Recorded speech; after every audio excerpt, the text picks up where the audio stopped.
صبح خیر، السلام علیکم. جاگو دنیا پہ ایک دفعہ پھر آپ کو میں ویلکم کرتا ہوں. عمیر رانا. کل کا دن بس میرے پاس رہ گیا اور پھر انشاءاللہ جیسے ہم سب منتظر ہیں، میں بھی آپ کے ساتھ ہی منتظر ہوں کہ نادیہ واپس آئیں گی اور پھر میں آپ کے ساتھ بیٹھ کے نادیہ کو بھی دیکھوں گا جاگو دنیا پہ. اسی خوشی میں اس ایکسپیکٹیشن پہ کہ نادیہ آنے والی ہیں اینڈ وی آر اینٹیسپیٹنگ ہر ا لاٹ.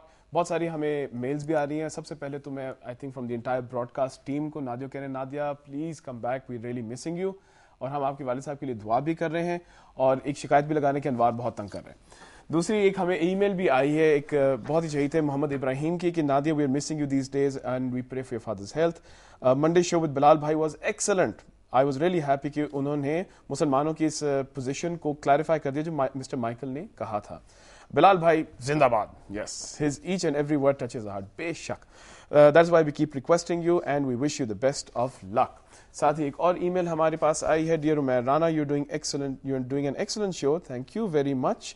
یہ آمنہ قریشی لکھ رہی ہیں. It's really inspiring for youngsters to see with such thought-provoking Jago Dunya with new style and new ideas. We wish you good luck and want to see you like this. Your each and every word touches heart. I'm really really grateful. میں خود بلکہ touched ہوں.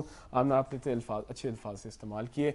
جاگو دنیا کا ہمارا پہلا segment جیسے آپ سب جانتے ہیں، آپ کو جگانے کے لیے ہم آپ کو کرنٹ افیئرس کے ساتھ کرنٹ لگاتے ہیں اور ہمارے ساتھ کرنٹ لگانے کے ساتھ ہمارے دوست یہاں بیٹھے ہیں. جی السلام علیکم رضا صاحب. Good morning. کیسے ہیں آپ؟ بالکل ٹھیک. آل گڈ، اللہ کا شکر. بالکل فرسٹ کلاس. کل رات کی خبر سن کے تو اور بھی خوش ہو گئے کہ ہماری پاکستان ٹیم کو ڈنر پہ بلایا گیا. بالکل. اور سنیں کھانا بہت اچھا تھا. اچھا یہ تو مجھے نہیں معلوم، لیکن یہ بہت اچھی بات ہے کہ ان کو بلایا گیا. They definitely deserve this owner. جتنا انہوں نے پاکستان کا نام روشن کیا ہے اور اتنی امید کی کرن دوڑی ہے اس ملک میں اتنے سالوں کے بعد، تو وہ واقعی جو بھی کیا جائے کم ہوگا ان کے لیے. بالکل. ہم اس کو جتنی دیر کھینچ کی بھی سیلیبریٹ کریں میرے خیال سے کم ہے. بالکل. میرے خیال سے یہ ایک ایسی زبردست واقعہ ہوا ہے کہ آپ دیکھیں کہ پچھلے 2-3 سال سے ہم بالکل ہی ایک مایوسی کے اندھیرے میں ڈوبے ہوئے تھے. بلکہ 6 مہینے پہلے تو لوگ کہہ رہے تھے کہ یہ اس ملک میں عجیب و غریب مایوسی کا عالم ہے اور یہاں کیا ہوگا، مستقبل تاریک ہے وغیرہ وغیرہ. اور ہماری ٹیم نے جس طرح سے پاکستان کو کرکٹ فیلڈ کے اوپر وکٹری دلوائی اور یہاں پہ لوگوں کو ایک خوشی کا موقع دیا ہے، یہ واقعی ایک بہت ہی زبردست چیز تھی. بالکل. واقعی انہوں نے ہمارے شو کے مطابق بھی انہوں نے صحیح ٹائل کیا، انہوں نے جگا دیا پوری دنیا کو. اللہ کا شکر. They've done a really good job. اچھا ساتھ ہی پرائم منسٹر صاحب نے ان کو مانیٹری ایک ریوارڈ بھی دیا ہے. جی سے ان کو کیا 1 کروڑ روپے کا ریوارڈ ان کو بھی ملا. بالکل. یہ بھی بڑے سوالات آ رہے تھے کہ یار اتنے مشکل حالات میں آپ 1 کروڑ روپے ان کو دے رہے ہیں. بھائی it's sort of an encouragement, ایک ٹوکن آف اپریسیشن ہوتی ہے. اب ہم لوگ بھی ویسے اپنی طور پہ ان سے اپیل کر چکے ہیں کہ جن کو اتنی ضرورت نہ پڑے کیونکہ ان کا پرسنل فیکٹر ہے، please contribute it. I D Ps ہمارے ان کو بہت سخت ضرورت ہے ان قسم کے امداد کی، تو ضرور دل کھول کے آپ ان کو یہ پیش ضرور کریں. خیر اس کے بعد ہمارا لیکن ایک سوپ آپرا بھی پاکستان کا آپ کو پتہ ہے ہمارا چلتا رہتا ہے. روزانہ ہم خبر دیکھتے ہیں کہ جو سوپ آپراز دیکھنا چاہتے ہیں وہ کہتے ہیں یار سوپ والے چینل بند کرو، خبر نامہ لگاؤ پاکستان کے، دیکھتے ہیں آج کیا ہوا ہے پاکستان میں. صحیح ہے بھائی پہلے ہوا کہ جی وہ ایک آگے قاری زین الدین صاحب انہوں نے بات کی بیت اللہ مسعود کے خلاف، اگلے دن ان کو قتل کر دیا گیا. پھر اس کے اگلے دن ترکستان صاحب کے اوپر بھی حملہ ہوا، وہ بچ گئے. پھر اگلے دن اب پتہ چل رہا ہے کہ جی 52 پاکستان ایئر فورس کے جو ریکروٹس ہیں، جو سولجرز ہیں، ان کو اریسٹ کیا گیا. اب یہ ہوا ہے آن دا بیسس کہ جی اساسینیشن اٹمپٹ ہوئی تھی جنرل ریٹائرڈ پرویز مشرف کے اوپر، اور اس بیسس پہ آلریڈی ٹرائل ہو چکا ہے. جی اور میرے خیال سے ٹرائل بھی ہوا تھا، سزا بھی ہوئی تھی لوگوں کو. آپ یہ جانتے ہیں کہ جنرل مشرف جو تھے ان کے اوپر تو کئی قاتلانہ حملے ہوئے اور یہ ایک بہت بڑی کنسپریسی تھی and from with in the ranks. تو میرے خیال سے یہ ایک اچھی ویلکم ڈیولپمنٹ ہے کیونکہ کوئی بھی پروفیشنل آرگنائزیشن جو ہے اس میں کسی بھی صورت اس طرح کی باغی حرکات جو ہیں ان کو آپ نہیں ایکسیپٹ نہیں کر سکتے. اور یہ ایک اچھی مثال ہے. لیکن جو اس میں خطرے کی بات ہے جو آپ نے ابھی کہی کہ یہ جو افسران یا آفیشلز جو تھے جو اس کنسپریسی میں شامل تھے، ان کے کچھ تعلقات جو ملیٹنٹس کے ساتھ، بالکل یہ بھی ہماری خبر ہے، ہم نہیں جانتے کیا سچ ہے کیا جھوٹ ہے، لیکن جو عسکریت پسندوں کے ساتھ یونیفارمڈ آفیسرز کا تعلق ہونا ایک خطرے کی بات ہے. اور ان میں سے یہ بھی واضح انہوں نے کیا غالباً کہ there are no officer rank people. Apparently they are not officer rank, لیکن اس کے باوجود ایک انفلٹریشن بڑی خطرناک ہوتی ہے. بالکل. اچھا ساتھ ہی ساتھ رضا صاحب اس کا ایک پازیٹیو ایسپیکٹ بھی ایک دیکھنا چاہیے میرے خیال سے ہمارا، یہ کہ نہ کہ آپ یہ صرف دیکھیں کہ پازیٹیو کہ یہ ہو رہا ہے کہ ہمارے پاس انفلٹریشن ایک طرح سے ہو گئی ہے، لیکن پازیٹیو ایسپیکٹ ہے کہ پکڑے گئے ہیں جی اور ان کو سزا دی گئی ہے. نہیں بالکل آپ صحیح کہہ رہے ہیں، لیکن دیکھیے اس میں یہ بات ہے کہ ایسی صورتحال آئی کیوں.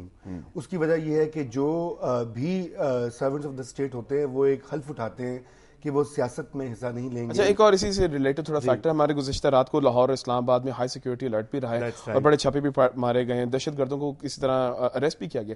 فیصل آباد میں ٹھیک ٹھاک ہنگامہ ہو گیا، ہینڈ گرینیڈ غالباً پھینکا گیا ہے، پھر فرار ہو گئے، دوسری دفعہ فرار ہو گئے. اب اس پہ ہمارے پاس ایک رپورٹر بھی ہمارے ساتھ ہیں جن سے ہم بات ضرور کرنا چاہیں گے، لیکن آپ کے before we go to the reporter, آپ کے نظریے میں یہ ایکٹیویٹی جو ہے یہ انٹیلیجنس بیکڈ ہی ہو سکتی ہے جی، لیکن یہ کتنی ایکٹیو اور کتنی ایکوریٹ ہو سکتی ہے کہ ہمیں واقعی اس سے ایک نجات مل سکے؟ یہ دیکھیے بات یہ ہے کہ اس سے نجات ملنا تو فی الحال تو ممکن نہیں ہے. ہمیں یہ تیار ہونا پڑے گا کہ یہ کچھ عرصہ جو ہے ہم اسی طرح کی جو صورتحال ہے اس میں رہیں گے. اور اس کی وجہ یہ ہے کہ جو طالبان اور القاعدہ کے جو یہاں گماشتے ہیں انہوں نے یہ اعلان کر رکھا ہے کہ پاکستانی لوگ شہروں کو چھوڑ دیں. بھئی ہم کیوں اپنا شہر چھوڑیں؟ اچھا، اور یہ کہ انہوں نے کہا جی آپ لاہور، کراچی، اسلام آباد، پشاور خالی کر دیں اس لیے کہ ہم یہاں دھماکے کریں گے، اینٹ سے اینٹ بجائیں گے جیسا کہ انہوں نے سوات میں بجائی ہے. تو یہ وہی قوتیں ہیں جو کہ بار بار یہ ایئرپورٹ کو نشانہ بنا رہی ہیں، عام سویلینز کو نشانہ بنا رہی ہیں. یعنی کہ آپ کی جو روزمرہ زندگی ہے اس کا تہس نہس ٹوٹل کرنا ان کا تہس مقصد نہس بن کر گیا. رکھا ہے. ہمارے پر ہمارے جو رپورٹر ہیں وہ آن لائن ہیں. جی السلام علیکم. جی وعلیکم السلام. کیا حال ہے نعمان صاحب، خیریت سے ہیں آپ؟ جی اللہ کا شکر ہے میں ٹھیک ہوں. آپ مجھے بتا سکتے ہیں کہ آپ کی جو سچویشن ہماری کل رات گزری ہے اسلام آباد اور لاہور خاص طور پہ کہا گیا اور فیصل آباد میں ہنگامہ جو ہوا ہے اس کے مد نظر کوئی جو پکڑے گئے ہیں کیا کوئی نون نیمز پکڑے گئے ہیں، کوئی ایکچوئل اسکیم جو ہونے والی تھیں وہ پکڑی گئی ہیں؟ جی عمر، ایسا ہے کہ گزشتہ روز اسلام آباد سے تقریباً 25 کے قریب مبینہ خطرناک دہشت گردوں کی گرفتاری عمل میں لائی گئی ہے. جب اس سلسلے میں ہماری آئی جی اسلام آباد جو تھے سید کلیم، ان سے بات ہوئی تو ان کا کہنا تھا کہ شہر میں بیت اللہ مسعود کے کچھ حامی موجود ہیں اور جن کی تلاش جاری ہے. اور جو یہ دہشت گرد جو گرفتار ہوئے ہیں ان سے جو ہے 6 دہشت گرد لاہور اور کراچی میں وسیع پیمانے پر دہشت گردی کا منصوبہ بنا رہے تھے. ان دہشت گردوں کے قبضے سے خودکش جیکٹس، دھماکہ خیز مواد اور اہم مقامات کے نقشے برآمد ہوئے ہیں. اہم مقامات جو اسلام آباد اور لاہور کی جو اہم سرکاری عمارات ہیں ان کے نقشے اور کچھ پلاننگ ایسی اور کچھ فون نمبر ایسے اور کوئی موبائل اور ان کی جو منصوبہ بندی تھی اس سے لگ رہا تھا کہ آنے والے دنوں میں وسیع پیمانے پر جو اسلام آباد، لاہور اور کراچی سمیت جو اہم ہمارے بڑے شہر اور اہم جو مقامات ہیں ان کو نشانہ بنانا چاہتے ہیں. اور جی رحمان بھائی، آپ سے صرف یہ پوچھنا چاہ رہا تھا کہ ہمارے ایک تو ہمارا سوال ایک یہ بھی بلکہ نکلا تھا، رضا صاحب میں آپ سے بھی بلکہ چاہوں گا کہ تھوڑی سی اس کی وضاحت کر لیجیے گا کہ ہمارے جو ابھی ریسنٹ آپریشنز ہو رہے ہیں، مثلا یہ پاکستان ایئر فورس کا بھی پکڑا گیا ہے 52 پکڑے گئے سولجرز وہاں سے، اور جو ریسنٹ ملٹری آپریشنز ہو رہے ہیں فرنٹ لائن سے، کیا وہاں سے ہمیں کوئی لیڈ ملی ہے جو ان کی ہماری مدد کر رہی ہے؟ اصل میں ایسا ہے کہ ابھی چند دن پہلے بھی لاہور سے 3 مبینہ دہشت گرد جو تھے وہ ایک پولیس مقابلے میں مارے گئے تھے اور ان کا جو تعلق تھا ان کے پاس سے جو موبائل فون برآمد ہوئے تھے، ان کے پاس سے جو کاغذات کچھ نقشے ایسے برآمد ہوئے تھے جن سے جو یہ شو کر رہے تھے کہ ان کا تعلق افغانستان سے اور وہ شکل سے بھی افغانی لگتے تھے. ان کے جو موبائل فون تھے ان سے بھی افغانستان کے نمبر ڈائل ہوئے تھے اور جو رسید کال تھی وہ افغانستان ہی کی تھی. اب جو پاکستان کے علاقوں میں جہاں آپریشن ہو رہا ہے جس کو آپریشن راہ رات یا جنوبی وزیرستان میں جو آپریشن ہو رہا ہے وہاں پہ جو ہے بہت سارے جو عناصر ہیں، بہت سارے دہشت گرد ہیں، ان کا تعلق غیر ممالک سے جن میں افغانستان بھی ہے.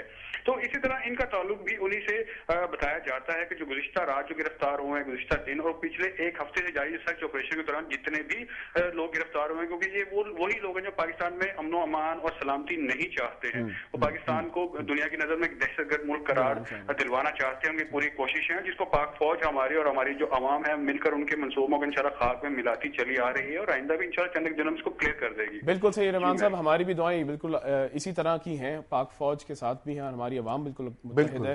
ہمارے 2 آفیسرز شہید ہوئے ہیں، کیپٹن عمر اور میجر صاحب ہمارے شہید ہوئے، اور یہ یاد دلاتے جائیں کہ جس طرح کی کہانیاں آتی جائیں گی ہم نے ان ہیروز کو بھولنا نہیں ہے.